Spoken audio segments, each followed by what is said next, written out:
You are Locked On Bulldogs, your daily podcast on the Georgia Bulldogs. Part of the Locked On Podcast Network, your team every day.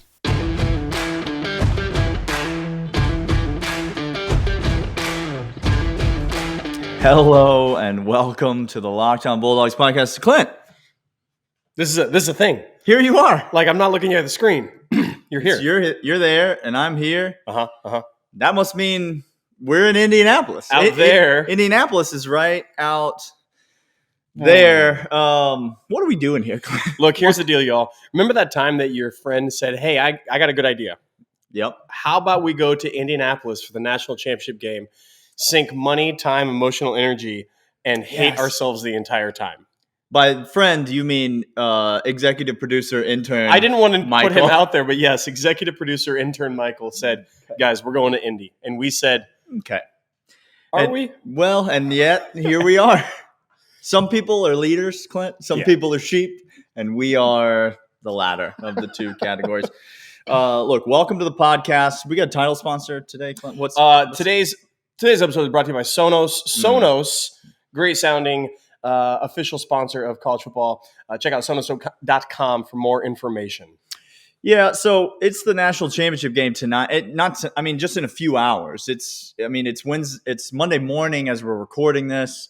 We got a little coffee in the system. Got some coffee, got some breakfast. We are out and about in Indianapolis. Nothing tastes normal. Everything is weird. Here's by the way, we're just going for it. We're in Indy. We have all the feels. We're just putting this out here. Like, how do people do normal things today? I don't know. There's people out there that are just like, they're having just social get-togethers with friends. Like, I understand a good tailgate before a football game. Sure. Like, all of that makes sense to me. Not today. You know, like, maybe you're a better person than we are. Today it's just all anxiety. It's all drama. It is all nerves twinged with just enough excitement. Clint, just enough excitement to pull you in, just to not make reel you in, to not make you go absolutely psychotic and just hop back in the rental car and go back to the airport and wait for our flight tomorrow. That's right. Just sit at the airport for 24 straight hours waiting for them. Some news and notes from the day. Let's kind of get some stuff out of the way. Okay. We have no clue who's playing and not playing for Alabama. And guess why? No one knows. Yeah. Okay. I mean, someone knows, but he's not telling anybody. Someone knows by one person, but the injured or possibly injured person and Nick Saban. And they are mute. You can ask him all the questions you want about it, reporters, but he's not going to tell you. And, I mean, let's just be honest. It doesn't matter. It doesn't matter. No. It doesn't matter. You can have – so both defensive backs for Alabama seem like they're out. Right guard may be out. Mechie, we know for certain, is out. This much we know. Outside of that. I mean, Brian Robinson is much healthier than he was going into the SEC championship game. So Alabama does have some pieces back. Georgia, across the board, much healthier than they were going into that last matchup. Obviously, we're the healthiest. Jamari Sawyer, most important player on the offensive line, in a much better place physically than he was. Christopher Smith, we mentioned earlier in the week on the podcast, coming off of late season injuries, tried to play the first time around against Alabama, and then seemed to be a lot better against Michigan, gets thrown out for targeting the first half, actually gets to sit out the whole second half. And so he should be as good physically as he's been in quite some time. And, you know, George Pickens only getting healthier from here. So really no significant injury news for Georgia at all. None. Unless something weird has happened this week in practice that we don't know about, and all of that we'll find out tonight. So that seems to favor Georgia, which Georgia needs some things to favor, because in case I need to remind you, the listener, Georgia lost this first game 41-24. It was a pretty lopsided loss. And so the fact that some things are favoring Georgia in this matchup potentially evens things out, but you know, we'll see. We'll see. I'm not putting much stock in it. I am excited to get those players on the field. I'm excited to watch them again. Christopher Smith, I think, is the biggest upgrade out of all of that. Huge key. And honestly, you're telling me I get Christopher Smith, a healthy Christopher Smith, for the entire game. I would let you choose. If I were to give an option, that or I get to choose who starts at the star position, I don't care who starts at star in that scenario. Give me Christopher Smith. Smith probably more important. Yeah. Because with Mechie out, you've got to think that a lot of attention for Georgia is going to be on Jameson Williams in this game, that there's going to be a lot of safety keeping an eye on him, no matter where he lines up on the field. And so that Lewis Cine and Christopher Smith become probably the two most important positions in the game for Georgia, because they're responsible for that kind of over the top. And then, all the corners, the star, just keep your people in front of you, make tackles, and force short gains and limit the explosive plays. Look, and that's the key. I mean, if you want to beat Alabama, look back at the rubric to do so, right? You don't let them take the top off of it. Outside of Cincinnati, which, by the way, just from the first drive, you knew that game was over. Okay, y'all? From the first drive, from the time the matchup was set, you knew that game was over. Also that. But outside of that, they're not going to go these 5-6 yard chunks. And if you're telling me that only Williams is over there taking the top off and we could roll coverage to him and they have to do dink and dunks underneath and trails, which they do all the time, delayed trails, wide trails, yada, yada, yada. I'll take that against our backers all day long. So, yes, things are, if I don't want to say things are looking up, because they never look up. They never look up. I'm not suggesting that. Well, it sounds like you are. So retract. Well, I hate my life. Okay. On that note, let's tell you about Built Bar. Built Bar is the best tasting protein bar on planet Earth. They come in a wide variety of delicious flavors, all of which are available at BuiltBar.com. If you go to BuiltBar.com right now and enter the promo code LOCKEDON15, you are going to get a 15% off code that is for your entire order. Whether you order 1 box, 2 boxes, 6 boxes, 12 boxes of Built Bars, you are going to get 15% off that entire order. Go there now. They're high in fiber. They're high in protein. They are low in sugar. Whatever diet or meal plan you're on, they are approved for it. And it's the protein bar that tastes like a candy bar. It's the most important facet. If you haven't heard us talk about Built Bar before, the reason you don't eat healthy is because that food tastes like garbage. The reason you don't like protein bars is because they don't taste good. They taste like cardboard. Built Bar is the protein bar that tastes like a candy bar. It comes in a wide variety, like I said, of delicious flavors. And all of them you can find at BuiltBar.com. Go there now. Enter that promo code LOCKEDON15. BuiltBar.com. LOCKEDON15 is the promo code for the tastiest protein bar on planet Earth. So, Clint, we're going to the game. Yeah, we'll be there. We'll be there. If you're subscribed to the YouTube, by the way, get there now. Possibly some videos. No, not possibly. Yeah, there'll be some videos going up. Yes. If you want to see some instant reaction from the game, and let me just spoil it for you. No matter what happens tonight, you want to see some instant reaction. So go subscribe to the YouTube. If you're listening on audio right now, thank you. You can subscribe to the audio podcast, Spotify, Stitcher, Apple Podcasts, Google Play Store, wherever you get your podcast. But go to youtube.com, search for Locked On Bulldogs, and subscribe to that channel, because there'll be videos going up throughout the day, the evening. We'll have another full episode for you tomorrow, but there'll be little stuff coming out between here and there. Clint, let's talk about let's go back to this. If Georgia's going to win, what are going to be the keys to the game? And I want to start with that limiting explosive plays, because shout out to our guy, Josh, Dawgs Stats, _stats on Twitter. Great podcast he does with Graham Coffee. So if you haven't seen that, you go check that out. But he makes the point that in the first matchup with Alabama, some people don't like these advanced stats, and I totally get it. The outcome of the game is the only thing that matters. And this is the reason why people don't like them. Because in that first matchup against Alabama, Georgia actually had a higher success rate, more successful plays, more successful plays in the game than Alabama, Yes. and yet 41-24. The problem is not all unsuccessful plays are created equal. No. When Alabama has an unsuccessful play, it's an incomplete pass. When Georgia has an unsuccessful play, it's a pick six. And Cool. those are labeled the same, which is not true.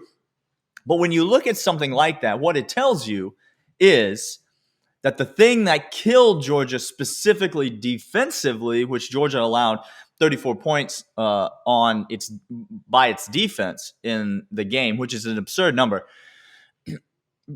Georgia got killed by the explosive plays. It wasn't that Alabama got whatever they wanted. That's an easy narrative to say, but when you look back at the game, they really didn't get whatever they wanted. It's just that they got huge chunks that resulted in touchdowns. I mean, the first drive of the second quarter, first drive of the third quarter, great examples. Those were not dominant drives from Alabama. Those were one play to Jameson Williams, and he broke it open and went down the sideline or across the middle in one case for a touchdown. And so it really does seem, you hate to simplify because it's Nick Saban, it's Alabama, and it's they're going to have a complex game plan, and they're going to adjust and make changes. But if you stop everything over the top and you force Alabama to beat you underneath. Now, listen, this ain't Cincinnati. Brian Robinson's not going to run all over Georgia. It's not going to happen. Bill O'Brien knows that. Nick Saban knows that. Everybody knows that. So if you limit over the top, this is Georgia's chance, I think, to force Alabama to do something that they haven't been comfortable doing all year, which is long, sustained, short drives down the field with nothing explosive. That's exactly right. Now, again, this isn't excuse making, and this isn't even saying we would have won had we limited those plays because Alabama could have figured things out in that first matchup, which, again, Nick Saban, the greatest college football coach ever, and this team, which are not underdogs. Stop it. I think Alabama fans might disagree with you. This is the worst team they've ever seen, Clint. Yeah, rebuilding year. Alabama. Rebuilding Heisman year. Trophy winner, best player in the country on defense. They don't have any talent is the problem. No, they're going to restock the cupboards after this year. Really hit that recruiting trail hard. Yeah, they should. They should do that because they've really fallen short in that area. Oh, yeah, absolutely. Yeah. But here is what we're saying. With those plays, it's just like if a boxer goes into a boxing match and his oblique is off, or he slips and falls on sweat as he's trying to throw his right hook, and all of a sudden catches something from the other boxer. The other boxer can be great, but if that happens, you can't overcome those stupid mistakes, and that's exactly what Georgia did. So again, we're not saying they would have won. What we're saying is it's a totally different game. The narrative shifts a lot, which is why I think if you look at those advanced metric stats, which by the way, more often than not, those indicate wins. They just give you a chance to win is what they do. Yeah. When you look at those, you say, okay, percentage-wise, here's what it means. That's why actually Georgia is favored by Vegas. They shouldn't be. But these are some of the reasons why, okay? And if you are taking the lid stays on the offense, all of a sudden our defense gets to do what it does best, okay? Which is keep Jordan Davis on the field. Which is fantastic, okay? Well, keep him on the field when we want him to be on the field and get him off the field when we want him to be off the field. Yes. Which you can't do that. And, Alabama's tempo overrated. They're not a tempo team. Well, and they give the impression of running tempo sometimes, but they're not going to beat you with tempo, especially if they get out of the element of what they want to do. That's exactly right. I mean, look at, again, that first drive against Cincy. They were on the ball quite a bit, and the clip of going was a good clip, but they were rushing the ball every single time except for one play. And they were gaining 6-7 yards. That's why they were on the ball. That's right. You lose 2 yards on one of those runs, you're not going to jump up on the ball. You're done. Yeah, exactly. So incomplete pass stops that lets our defensive guys set, lets us get a play call in. When you do that, have to get on the ball quickly. You go base defense a lot of the time, which is just straight up. The offensive line knows they can't stunt, can't blitz, can't get you calling. All of that really, really dictated that game to a great degree. So that's the defensive side. We're going to come back. We're going to talk about the offensive side. Yeah. Because there are some key things for Georgia this time around that I think have shifted ever so slightly. And by ever so slightly, I mean gargantuan, massive shifts. They better have. They better have shifted. We're gonna. Oh, Daniel, my stomach can't take this. I'm gonna take a lap. Okay, that's take a lap. Hey, want to let you know about Get Upside. Get Upside is an incredible app everyone needs when they buy gas. And if you buy gas, which I know you do because you drive around, you just had a huge road trip on the way back to Georgia. Get this app. It's called Get Upside. Listeners right now are making 25 cents for every gallon of gas every time they fill up. Just download the free Get Upside app in the App Store, Google Play, Android, all the places, and use the promo code SCORE. And you're going to get 25 cents a gallon. But wait, not just that, plus another 25 cents per gallon in the first tank of gas that you fill. Well, that's 50 cents a gallon. That's 50 cents. I don't know how math works. That seems right, though. Don't pay full price for the pump any longer. Use promo code SCORE. Get up to 50 cents a gallon back on your first tank. There's no catch. Cashback goes straight to your account. You can get it out through PayPal, bank account, e-card, or Amazon, other gift brands, all that good stuff. Just download the free Get Upside app. Use the promo code SCORE to get up to 50 cents a gallon cash back on your first tank. That's code SCORE. All right, Clint. So defensive adjustments, pretty obvious. Very. Again, not guaranteeing that Georgia would win the game if they make those adjustments. But here's what we can't say. We can guarantee if Georgia doesn't make those adjustments, they'll lose the game. That's a stone cold guarantee. Yes. So let's talk about on the offensive side of the ball, maybe something similar, something that wouldn't guarantee that we win if we're able to execute and implement, but that would go a long way towards that. Not that we are the end-all, be-all to how game plans should go. Okay, just really quick. We're not the coach. Listen, let's don't sell ourselves short. I'll tell you this much. I'm a better OC than Jimmy C. I can guarantee you that right now. There's no one disputing that. Okay, thank you. The last game against Michigan, and even before the SEC, the end of the year run, we were starting to see things that we wanted to see all year. And it really started in the backfield. And here's what Zeus and here's what Cook were doing. The final stretch of the season, specifically Michigan, James Cook was getting his chunk plays. Yep. And Zamir White was always getting positive yards, pushing a pile, and going downhill. Now, again, is Zeus a lateral guy? Not necessarily what you want. No. You want him downhill in a hurry. You want him just pounding the rock in, and that's exactly what he did. Michigan, I think that was a huge recipe for Stetson Bennett to be able to. We get in 3rd and 8 and more. I don't feel great. I feel okay. You feel bad. I feel okay with. You don't feel bad. You don't feel okay. I feel okay with Brock Bowers on the field because I feel good with him in any situation. But I'm not liking the chances. No. Zamir White, James Cook doing that, getting off balance for the defensive side, keeping balance on our side, keeping the defense off balance, which means successful first down plays of 5 or 6 yards and able to open up the playbook exactly how Todd Monken wants. That's one key success. The second, his name is Jamari Sawyer. His name is Jamari Sawyer, y'all. I don't care what Neil has for Alabama going. I really don't. Keep him. Jamari Sawyer is the tackle I want in this game. And he's back full strength, healthy, solidifying that offensive line. The interior offensive line did great against the vaunted Michigan defense, which, by the way, again, did well. And if they had one strong suit, Big Ten, don't know how to play football, but they tried to just bash each other's head in all the time. Yep. We took that bashing and we gave it right back to them. I hope the offensive line feels as disrespected going into this game as they did going into the Michigan game, because that's the kind of edge that they're going to have to play with. McClendon's going to have to play well because they're going to be moving Will Anderson around a lot. Everywhere. They're going to put him inside. They're going to put him on both sides of the line of scrimmage. Sawyer's not just going to get to lock him up the entire game. And so McClendon's going to have to play well. The interior is going to have to play well. We're going to have to deal with stunts and stuff like that. And then Stetson's just going to have to get the ball out. Just going to have to get it out quick. When there's 6 yards to be had on the ground, Stetson Bennett has to take it. He has to not try to force a ball in there when there are 6-7 yards to be made on the ground. We've got to see. I don't know that we're going to see that many designed runs. I do think we'll see a few keeps. I think we'll see a few zone reads to try to keep Will Anderson honest. But listen, you don't want, even if he's trailing and chasing. Even if he's out of position, you still don't want, I don't think, Will Anderson pursuing Stetson Bennett very often if you're Georgia. That's a fumble waiting to happen. But I do think Stetson's got to run. He's got to use his legs, and then he's got to get the ball out quick, and he's got to get the ball to playmakers. And that off balance is the key. We have to use the run game.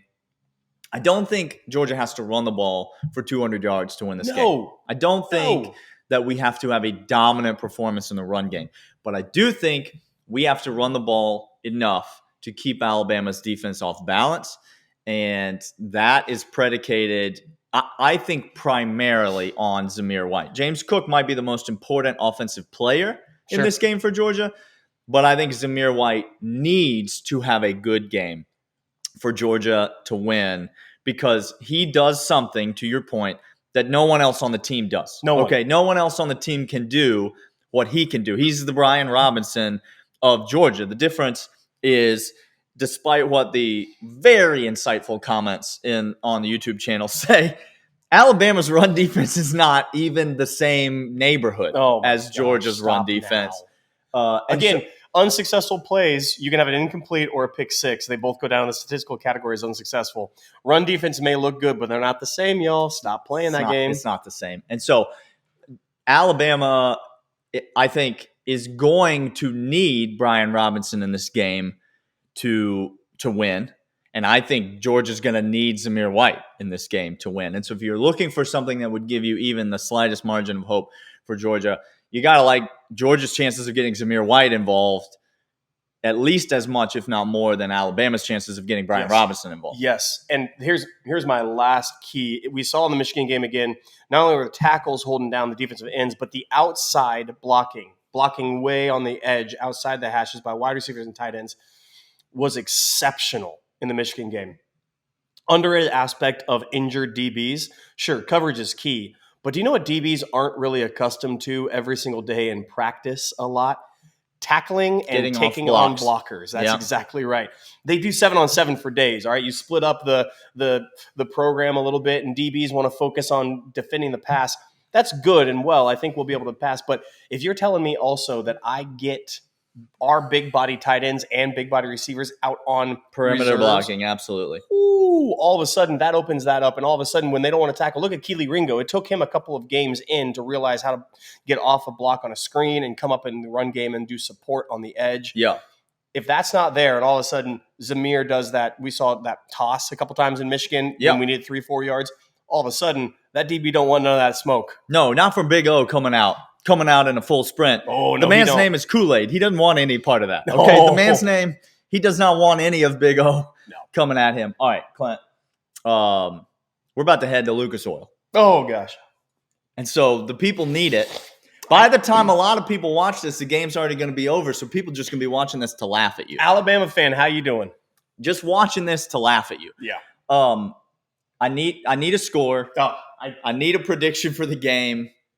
This is where we are. I'll go first. Okay, thank you. I think Clint's just breathing into a bag over here off camera. You can't see him, but he's just okay. I think Georgia's only going to need to score 21 points to win this game. Wow. Holy geez. Over under 55 still, something like that? Take the under. Okay. I think it's a 17 or 20 point game for Alabama. Okay. So I think Georgia only needs 21 to win this game. Wow. I don't think they're going to get it. No. So I got like 17-20 Alabama. I don't want to be right, but that's what I think is going to happen in this game. I think we're going to see two teams dance the whole game and try to feel each other out and be kind of all like back and forth the entire game. I think we're going to see a defensive struggle. I think Georgia's offense is going to be pretty conservative because and you say what you want, Georgia fans, about conservative Kirby, but I'm fine. You know, those turnovers killed us. I'm fine in the with first this game. Those turnovers killed us in that first game, and so I think you're going to see Georgia's offense be really conservative. I do think they're going to get some scores. I think Georgia's going to do a much better job of limiting Alabama's big plays, which I think is going to not only lower Alabama's point total, but I think it's going to bleed the clock. And so, again, 17-20, I think seems like a fairly reasonable score to me. If Georgia gets to 24 points, I think Georgia wins this game.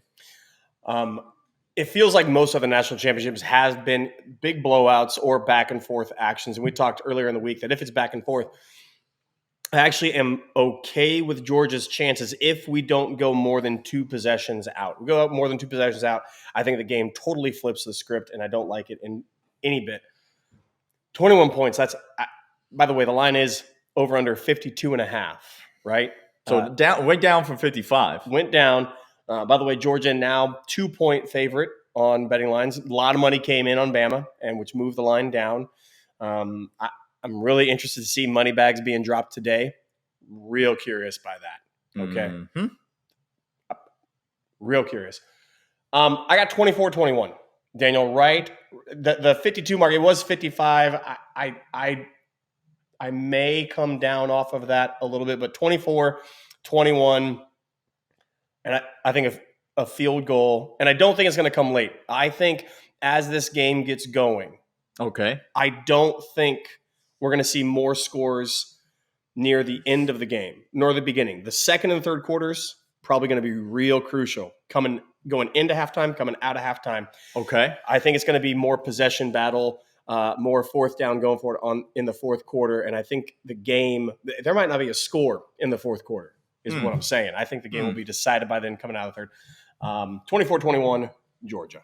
Oh, you hadn't told us who you thought was going to win yet. 24-21, Georgia. Listen, my man over here just sabotaging his own emotional well-being. All right, that's it. We're headed to Lucas Oil. We're going. Again, subscribe to the YouTube. We'll have more stuff coming up throughout the day today and into the evening. And so stay tuned to either revel with us or laugh at us. Either way, should be a heck of a time. It will be a heck of a time. Unless you're us. Then